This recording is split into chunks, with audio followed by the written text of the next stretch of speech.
Magandang tanghali Luzon, Visayas at Mindanao. Narito na ang nagkakaisa at pinakamalawak na pagbabalita. Sa pangunguna ng Presidential Communications Office na kinabibilangan ng Philippine Information Agency, Philippine News Agency, Presidential Broadcast Service, IBC at PTV, ihahatid namin ang mga komprehensibo at mahalagang balita mula sa iba't ibang panig ng bansa. Mula sa IBC 13, ako po si Princess Jordan. Ito ang Balitang Pambansa. Ngayong tanghali sa Balitang Pambansa.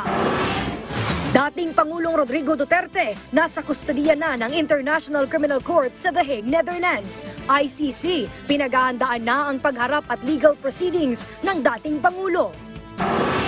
Malacanang, tiniyak na hindi pababayaan ng gobyerno si dating Pangulong Rodrigo Duterte lalo na pagdating sa kanyang karapatan. Armed Forces of the Philippines, pinabulaanan ang umano'y ikinakasang military action sa kanilang hanay. AFP, mananatiling profesional at non-partisan. Inaugurasyon ng pinakabagong Grains Terminal and Trading Project sa Batangas, pinangunahan ni Pangulo Ferdinand R. Marcos Jr. Naturang proyekto, malaki ang magiging ambag para higit na mapalakas ang sektor ng agrikultura. Presyo at supply ng isda mananatiling stable sa merkado ayon sa Agriculture Department. At ilang mga paaralan nakiisa sa unang bahagi ng simultaneous earthquake drill. Una sa ating mga balita, nasa kustodiya na ng International Criminal Court sa The Hague, Netherlands, si dating Pangulong Rodrigo Duterte. Kasunod niyan, pinaghahandaan na ng ICC ang pagharap at legal proceedings ng dating Pangulo. Si Harley Valbuena ng PTV Manila sa Balitang Pambansa. Bago maghating gabi kanina, oras dito sa Pilipinas, nang lumapag sa Rotterdam Airport sa The Hague, Netherlands, ang chartered plane na naghatid kay dating Pangulong Rodrigo Duterte. Kaagad siyang itinurn over sa kustodiya ng Judicial Cooperation Unit ng Office of Registry ng International Criminal Court. Dinala ang dating Pangulo sa ICC Detention Center sa Scheveningen, kung saan siya mananatili habang nililitis. Ayon kay ICC Prosecutor Karim Khan, dahil nasa kustodiya na ng ICC si Duterte, masisimula na ang sunod na yugto ng paglilitis kaugnay ng kinaharap niyang kasong crimes against humanity. It's important to underline as we now start a new stage of proceedings that Mr. Duterte is presumed innocent. He will make his initial appearance before the court soon, and the focus of the office is on the judicial proceedings, on improving its case before the judges of the International Criminal Court. Binigyang diin ni Khan ang mga criminal responsibility ng dating Pangulo mula 2011 hanggang 2019, kabilang ang pamumuno sa Davao Death Squad at ang madugong war on drugs sa ilalim ng kanyang administrasyon. And in issuing the warrant, the judges have found reasonable grounds to believe that Mr. Duterte has committed the crime of murder as the founder, as the head of the so-called Davao Death Squad, as the mayor of Davao City, and then later as the president of the Philippines. Pinuri naman ng ICC prosecutor ang pagkakaaresto sa dating Pangulo na mahalaga, hindi lamang umano sa ICC kundi maging sa mga biktima ng war on drugs. Alinsunod naman sa utos ng Department of Foreign Affairs, ang dating Pangulo ay inalalayan ng mga kawani ng Philippine Embassy sa The Hague. Dahil winter ngayon sa Europa, naganda at nagbigay ang embahada ng mga damit panlamig at care packages sa dating Pangulo at sa kanyang mga kasama. Nagbigay naman ng Dutch Immigration Authorities ng 15-day visa kay former Executive Secretary Salvador Mejaldea bilang siyang magsisilbing counsel ni Duterte, at papayagan din siyang bisitahin ngayong araw ang dating Pangulo sa detention center. 2-day visa naman ang ipinagkaloob sa kanyang nurse at aide. Ibinigay din ng ICC sa dating Pangulo ang mga pangalan at contact numbers ng mga opisyal ng Philippine Embassy sakaling mangailangan nito ng consular assistance. Mula PTV, Horny Valbuena para sa Balitang Pambansa. Tiniyak ng Malacanang na hindi pababayaan ng pamahalaan si dating Pangulong Rodrigo Duterte na ngayon nasa The Hague, Netherlands para humarap sa ICC. Partikular na pagdating sa kanyang karapatan. Si Clazel Pardilla ng PTV Manila sa Balitang Pambansa. Handang magbigay ng kinakailangang tulong ang pamahalaan kay dating Pangulong Rodrigo Duterte na naharap sa mga kasong crimes against humanity kaugnay sa kanyang madugong laban kontra droga.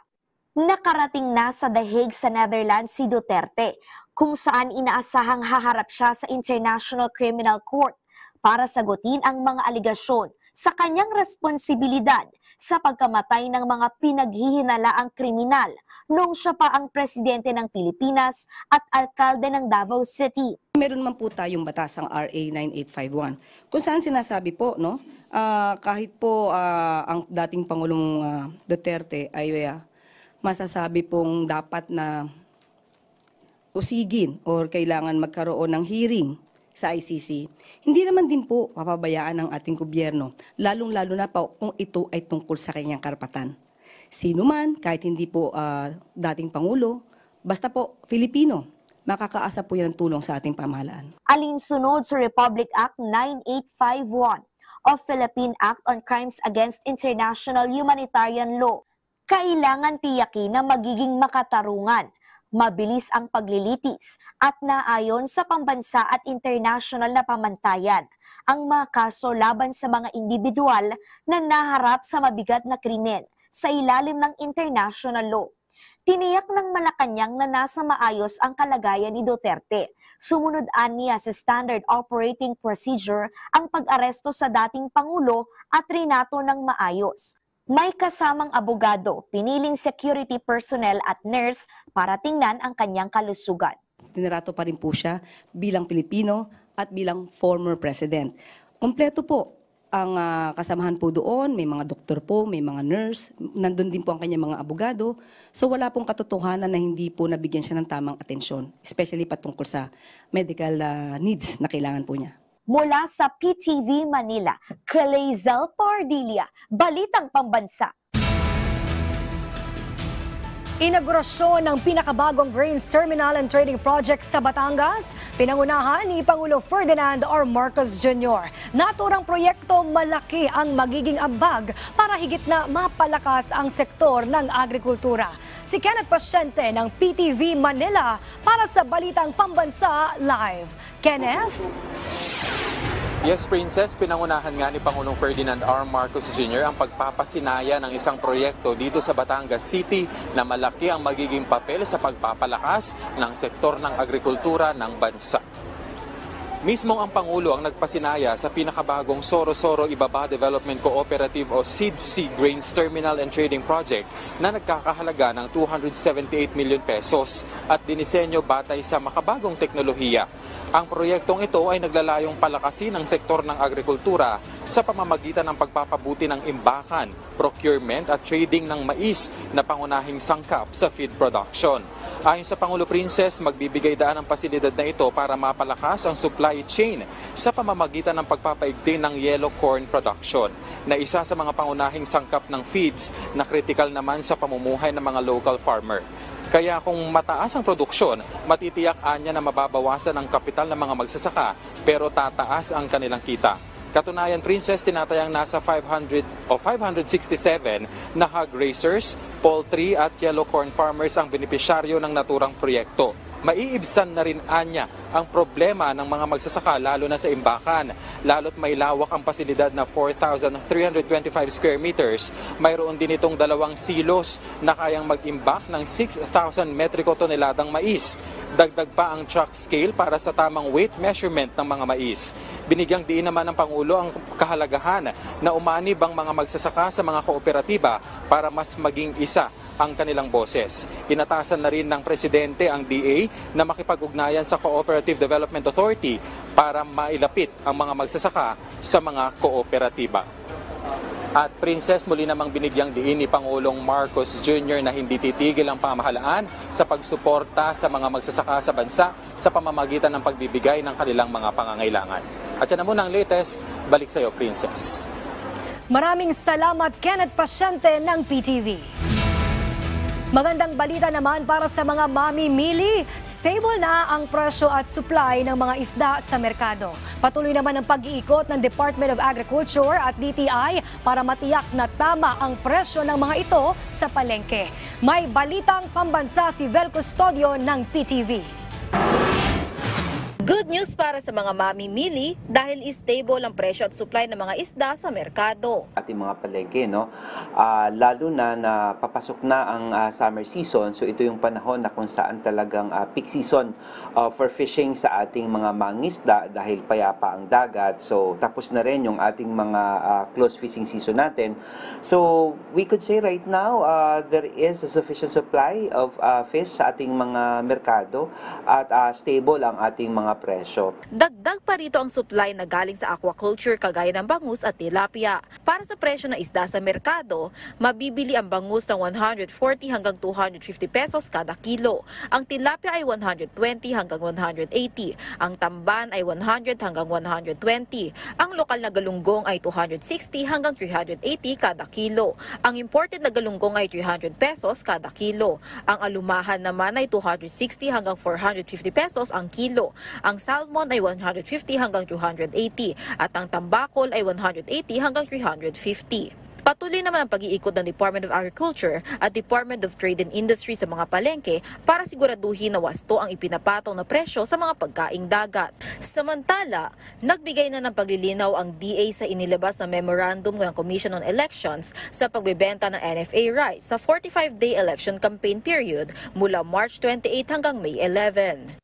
Hindi pagbabawal ng COMELEC yung pagbebenta ng NFA sa LGU. Pero sinabi ng COMELEC na dapat hindi ibenta ng LGU yung NFA na mas mababa doon sa ibinenta ng NFA sa kanila. So, ibig sabihin, hindi dapat bababa sa 33 pesos yung sale sa mga mamamayan natin at hindi rin pwedeng ipamigay ng libre. Ibig sabihin, hindi na kailangan mag-apply ng exemption ng LGU sa COMELEC basta masunod lamang ang mga kondisyon na ibinigay ng COMELEC para sa pagbebenta ng NFA rice kasunod ng National Food Security Emergency sa bigas. Mula sa People's Television Network, Vel Custodio, Balitang Pambansa. Ilang matataas na opisyal ng ibang bansa ang personal na tinanggap ni Pangulong Ferdinand R. Marcos Jr. sa Malacanang. Nagtalaga naman ito ng mga ilang bagong opisyal ng pamahalaan. Nagbabalik si Kenneth Pasyente ng PTV sa Balitang Pambansa. Sa patuloy na pagsulong ng Pilipinas sa larangan ng diplomasya at pamamahala, malugod na tinanggap ni Pangulong Ferdinand R. Marcos Jr. si Slovenian Vice Prime Minister at Minister of Foreign and European Affairs Tanja Fajon sa Malacanang. Ipinahayag ng Pangulo ang pasasalamat kay Vice Prime Minister Fajon sa pagdala ng unang embahada ng Slovenia sa Timog Silangang Asya, partikular sa Maynila. Gate niya, magsisilbing daan ito para sa mas malalim na kooperasyon sa pagitan ng dalawang bansa, partikular na sa larangan ng kalakalan at pamumuhunan. Tinalakay din ng dalawang opisyal ang Loss and Damage Fund kung saan napili ang Pilipinas bilang board. Malaking bagay daw ito para sa Slovenia at Pilipinas, partikular na sa pagtugon sa mga epekto ng climate change. Tinanggap din ng Pangulo si Ambassador Eduardo Antonio Yang Virzi bilang bagong kinatawan ng Panama sa Pilipinas. Binigyang diin ng Pangulo ang natatanging posisyon ng Pilipinas at Panama bilang mahalagang sentro ng kalakalan at maritime at inaasahan anya ang pagpapatibay ng kanilang ugnayan para sa kapakinabangan ng kanilang mga mamamayan. Nanumpa naman sa Pangulo bilang Presidential Advisor on Mindanao Concerns si Attorney Antonio Ceriles. Ayon sa Pangulo, may malawak na karanasan si Ceriles sa paglilingkod sa publiko bilang dating gobernador ng Zamboanga del Sur, kongresista at kalihim ng DNR. Ang kanyang karanasan anya ay inaasahang magiging mahalaga sa patuloy na pagsusumikap ng administrasyon na magdala ng tunay na progreso sa Mindanao. Kaugnay niyan, formal na ring naitalaga bilang Interim Chief Minister ng Bangsamoro Transition Authority si Abdul Rauf Makakwa.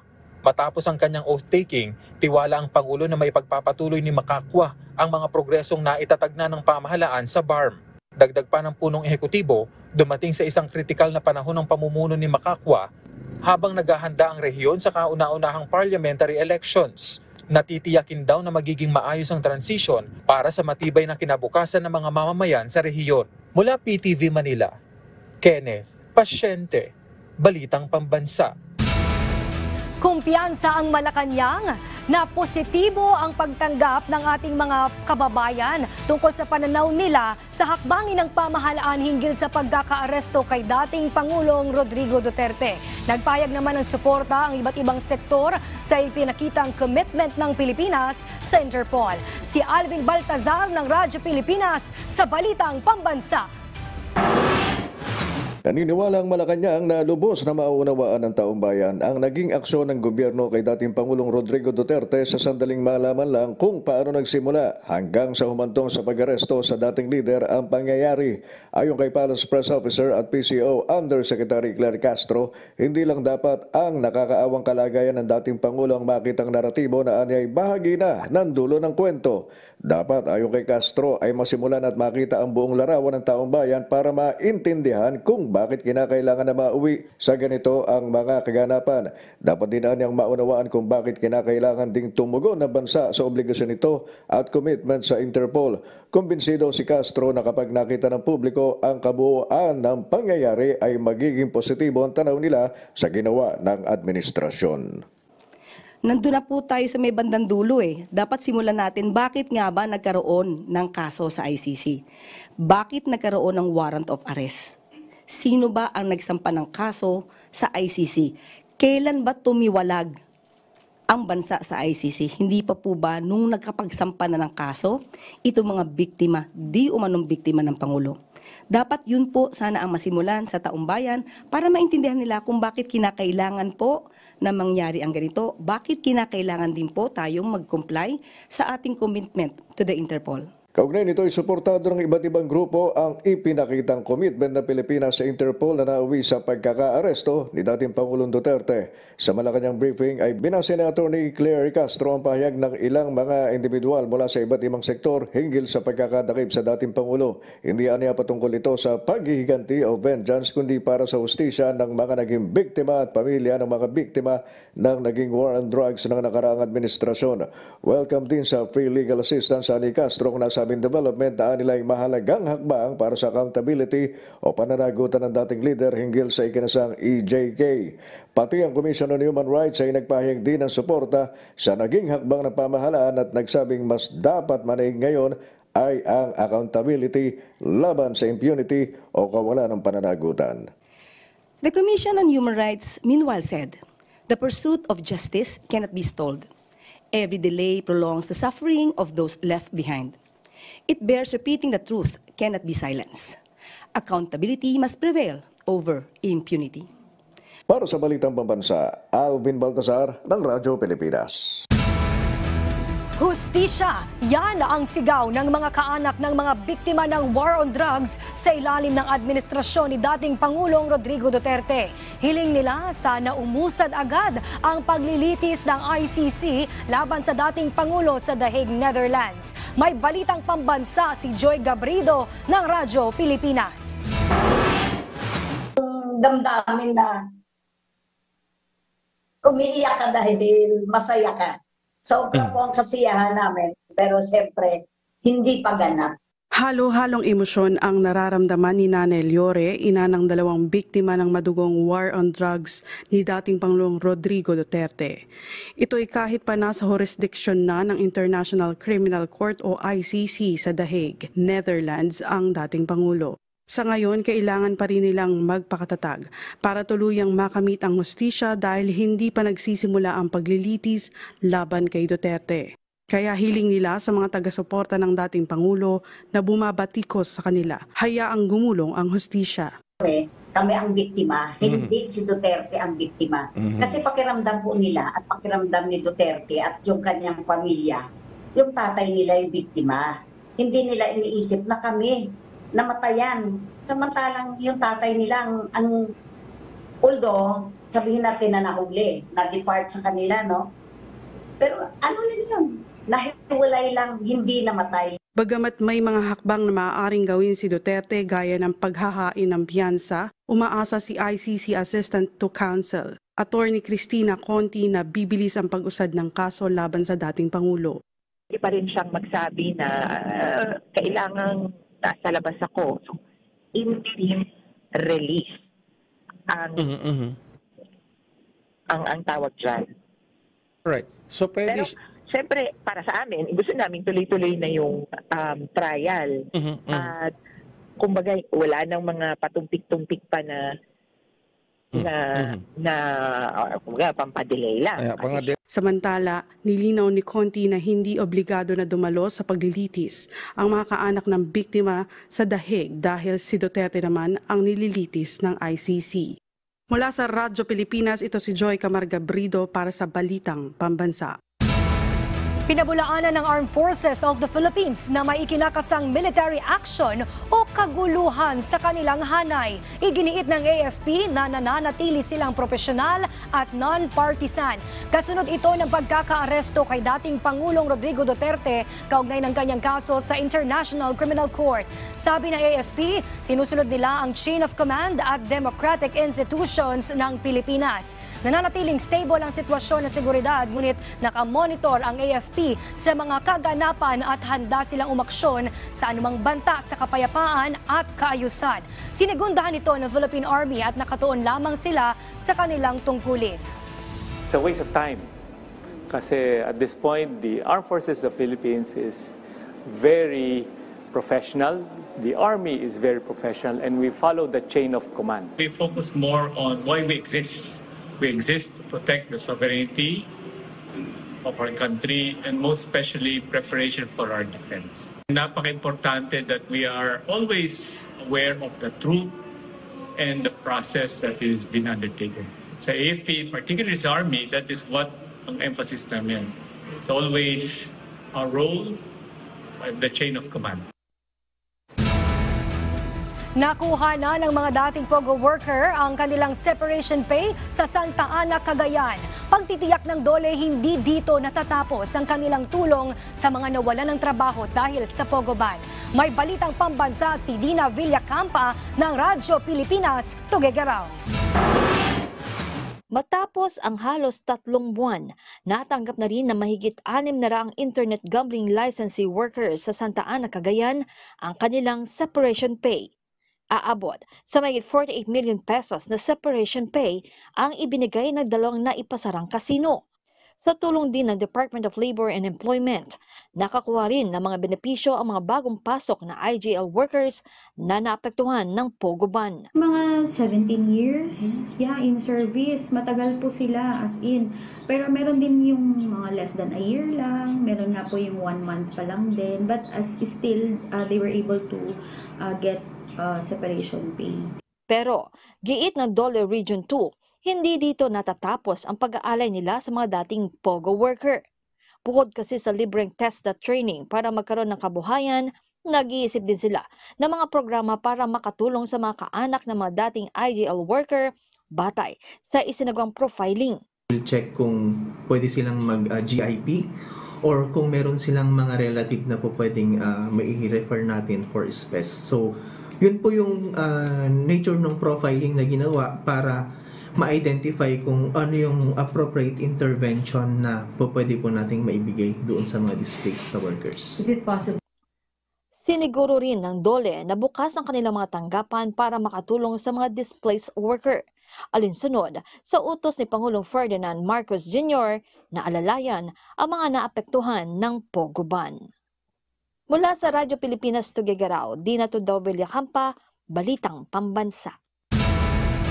Tiniyak ng Commission on Elections na walang mangyayaring dayaan sa panahon ng halalan. Ito'y matapos nga sabihin ni Vice President Sara Duterte na mag-ingat umano ang taong bayan sa posibleng matinding election cheating. Ayon kay COMELEC Chairman George Erwin Garcia, may sisiguro niya sa Vice Presidente at sa taong bayan na transparent ang magiging bilangan ng boto. Giit pa nga ni Garcia, walang dayaan sa makabagong teknolohiya na gagamitin sa halalan. At hindi kung sino ang lumabas dito na nanalo ay ito ang kanilang ipoproklama. Pero ginagarantiya po natin sa lahat na hindi po mangyayari yung dayaan na maaari nasa isip ng kung sino o nung naiilan. Ginagarantiya po na yung komisyon. Magiging transparent ang ating halalan upang mapataas natin ang integridad ng ating pong halalan. Pagtugon sa mga kalamidad gaya ng lindol, labis na pinaghahandaan lalo na sa nationwide o National Simultaneous Earthquake Drill na nakatakdang isagawa ngayong araw. Si Val Custodio ng PTV para sa Balitang Pambansa.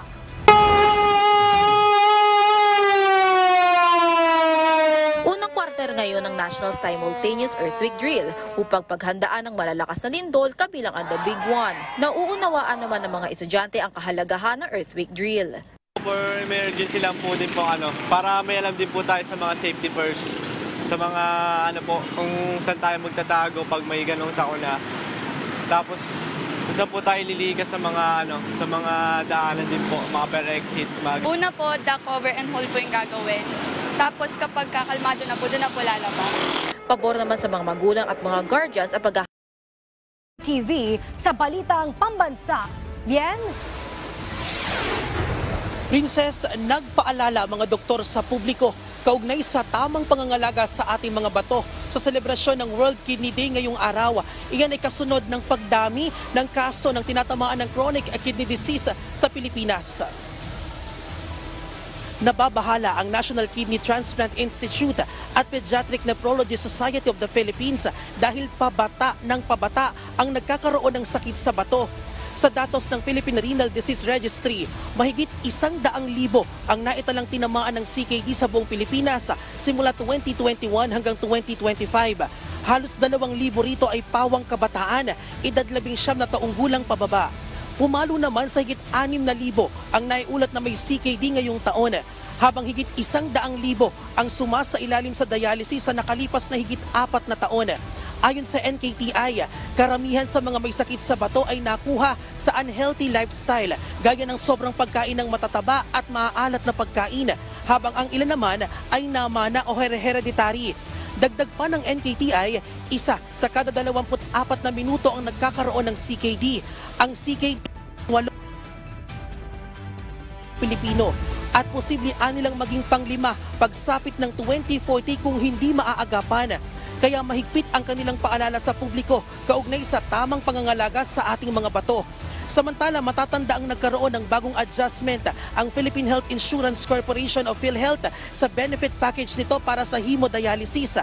Mula kasi sa 4,000 pesos kada session ay itinaas na ito sa 6,350 pesos na maaaring ma-avail sa mga accredited dialysis facility.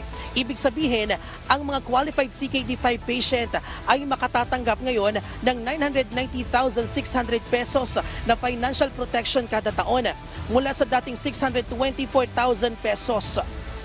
Princess, kanina ay nagkaroon ng programa dito sa Piniahan Elementary School sa Quezon City.